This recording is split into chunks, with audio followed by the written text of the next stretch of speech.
입니다. 아까는 소묘, 요번에는 수채화를 할 거예요.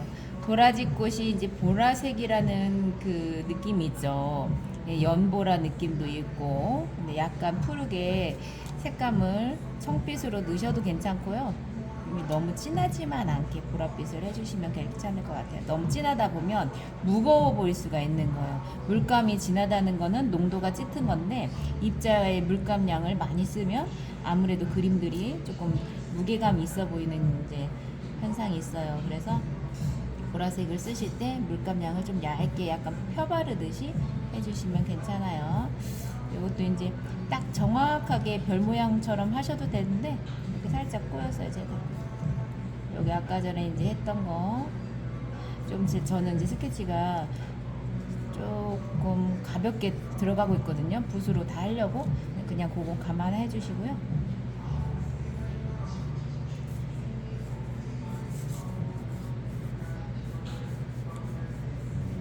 그림을 그리다 보면 어떨 때는 스케치를 막 자세하게 하고 싶고 어떨 때는 또 자유롭고 가볍게 하고 싶기도 하고 이제 느낌으로 하고 싶을 때도 있고 막 그래요. 그런 거는 이제 혼자 스스로 하실 기회가 되실 때 해보는 거예요. 경험도 내가 일부러 만들어서 하는 경우도 있으니까 이 정도 평상시 스케치보다 조금 덜한 느낌이고 어떨 때는 아예 그냥 붓으로만도 해볼 수도 있고 꽃과 잎사귀가 이어져 가면서 할 수도 있고 지금 배경이 푸른빛이긴 한데 푸른빛으로 하셔도 괜찮은데 이제 조금 그냥 전 녹빛으로 해볼게요. 지금 이 종이는 그 우리 여행할 때 그리는 어반 스케치 용으로 나온 RCG 스케치북인데 제가 낱장으로 뜯은 거고요. 조금 더 입자가 곱게 돼 있어요. 그런데 이제 이 종이 자체가 앞뒤가 있어서 정확하게 이제 앞을 구별하셔야 돼요. 그랬을 때 번짐도 이쁘지만 뒷장에서는 결이 나타나 있어서 색칠할 때 조금 표현력이 좀 덜 나오니까 이 선들은 멀리 뒤쪽에 있는 그냥 줄기다라는 표현이고요. 연하게 했죠. 연하게 해서 앞쪽을 잎사귀를 했을 때 더 살릴 수 있는 역할을 하는 거예요. 자, 지금 보세 좀 아까 하면서 물감이 묻어 있거든요. 근데 흐린 거예요. 근데 지금 끝에만 진하게 해서 콕 찍을 거예요. 잘 보세요. 지금 사실상은 위에가 밝고 밑에가 조금 어둡죠. 근데 저는 지금 오히려 위에를 진하게 하고 밑에를 번지게 하면서 어둡게 흐려지게 했어요. 이래도 된다는 거예요. 그래도 봉오리잖아요. 그림의 표현력은 무궁무진해요. 그래서 선생님들이 보이지 않아도 그렇게 안 돼 있어도 할 수 있게끔 제가 그래서 자꾸 보여드리는 거예요. 지금 여기서 푹 찍었는데 이것도 봉오리 같다. 그럼 그냥 이렇게 만드시면 되는 거예요. 우리는 항상 계획이 되어 있어야지 마음이 편하고 하는데 때로는 우연히 더 멋지게 효과가 되고 때로는 우연스러운 것들로 인해서 우리가 더 멋진 인생을 살 수도 있고 그렇게 되겠죠. 자, 이 선들도 굵었다 얇았다 방향이 달라졌다가 잎사귀가 좀 뾰족하니까 뾰족하게 만들고 이 가운데 인맥을 주면서 모양을 잡아주기도 하고요. 자, 저 색깔이 좀 마음에 드네. 그러면 중간에 조금 더 선도 그리고 한 번씩 구부려 주기도 하고 위로 갈수록 살짝 가볍게 해줬을 때 흐트러져 가는 멀리 빠져 보이는 효과가 있어요. 그림을 그리면서 이 면적 팔레트의 면적을 많이 사용하셔도 되는데 섞이다가 이제 중간에 조금 이중 색깔도 나올 수도 있고 다시 또 찍어서 다른 색깔도 나올 수도 있고 있을 때는 그냥 굳이 안 섞으셔도 돼요. 이런 것들이 와우 하면서도 엄청 기분이 좋거든요. 굵기가 다양하게. 지금도 너무 이쁜데 조금 더 욕심을 내면 가운데다 인맥을 넣을까 하면 이렇게 살짝 밝게 하셔도 되고요. 잎사귀가 꼭 녹색이라고 해서 녹색만으로 하는 게 아니라 이렇게 지금 옆에 팔레트가 이런 색깔이 있어요. 그러면 그 색깔도 같이 섞으셔서 해볼 수 있다는 거. 우리는 꼭 너무 익숙한 거에 젖어 있어서 그래야 되는 줄 아는 게 너무 커요. 여기 그려면 없지만은 없으면 어때? 그죠? 떨어져 있지만 같이 어우러져 있을 수가 있어요. 그래서 그런 것들 제가 이제 하는 걸 보면서 아, 저럴 수 있네 하면 나중에 선생님들이 도전해 보시면 되는 거예요. 그리고 잎사귀들 보시면 줄기에서 딱 붙어져 있는 부분이 있거든요. 거기에서 새싹이 나오고 잎사귀가 나오는 거라서 거기에다가 살짝씩 힘을 주시면 보기에도 좀 안정감도 있고 뚝뚝 떨어져 있지가 않아요.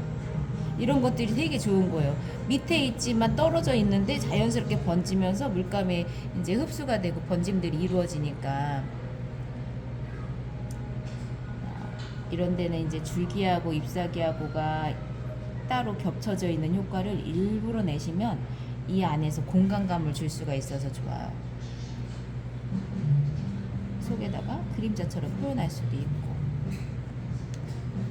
여기에는 봉오리가 있는데 이 봉오리를 이쪽으로 이동할 수도 있어요. 자연물은 보는 위치에 따라 바뀌기 때문에 인공물이 아니니까 위치는 바꿔줘도 충분히 아무 이상 없어요. 이럴 때 밑에다가 보이진 않지만 다른 색상을 넣어줄 수 있다는 거. 자, 여기서 보세요. 생각지 않게 이래도 멋있잖아요. 저거를 사진을 우리가 보면서 어떻게 이 색깔을 쓸 생각을 하겠어요. 그렇지만 이래도 된다는 거. 자, 그 다음에 이제 대망의 보라색 꽃을 들어갑니다. 자, 옅게 하려면 물이 많아야 되겠죠.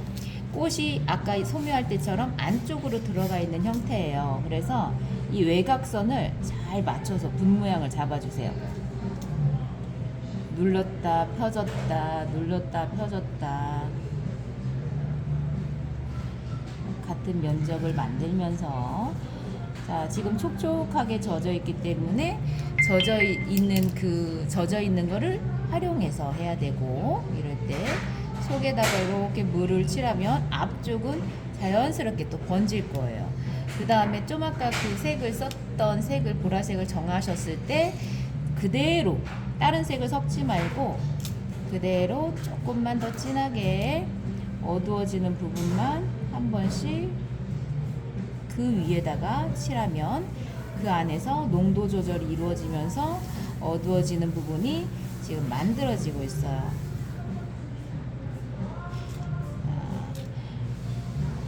지금도 이쁜데 조금만 더 진한 거를 해볼 거예요. 이 끝에 모양을 잘 살려줘야지 싱싱한 모양이 될 수가 있어요. 자, 이 가운데가 진하잖아요. 이 줄기처럼. 그 줄기처럼 진한 부분을 진하게도 할 수도 있고 지금처럼 오히려 반대로 밝게 할 수도 있어요. 근데 지금은 먼저 선을 긋는 것처럼 표현을 하고 이것도 어디는 굵고 어디는 짧고 얇고 그걸 생각하셔야 돼요. 쫙쫙쫙 하면 또 가운데서 막 빛나는 듯이 줄무늬가 돼버릴 수 있으니까 조금 조심하셔야 되고요. 지금 보니까는 약간 녹색빛이 가운데 수술 부분에 있거든요. 그러면 그 부분을 또 이렇게 가운데 예쁜 하얀 그 꽃수술 남겨놓고 살짝 그 다음에 지금 들 말랐을 때 하얀 부분을 조금 더 이렇게 파주듯이 모양을 넣어줄 거예요. 진하고 흐리고 같이 한 공간에 있으니까 그게 어우러질 수가 있는 거예요. 다 마른다 하면 이게 또 할 수가 없는 시간성을 가지고 이용하는 거예요. 수채화가 어렵지만 이런 묘미가 있기 때문에 엄청 재밌는 거거든요. 자, 그런데 선생님들이 이제 여기서 표현력이 좀 어려울 수 있는데 쿡쿡쿡 찍어서 앞에를 더 살려주는 거.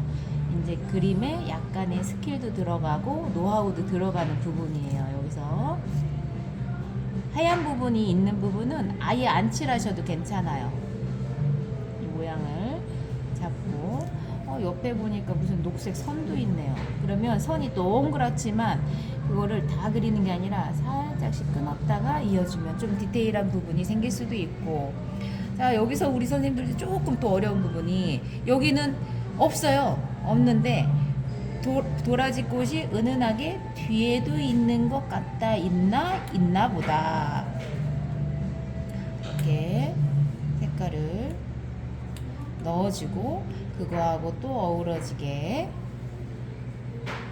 다른 색깔을 막 저도 고동색 막 짜는 거지 정확하게 어떤 색을 짰는지도 몰라요.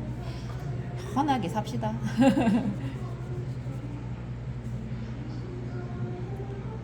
중간중간에 우리가 수채화를 할 때는 번짐을 멋있게 쓰면 되거든요.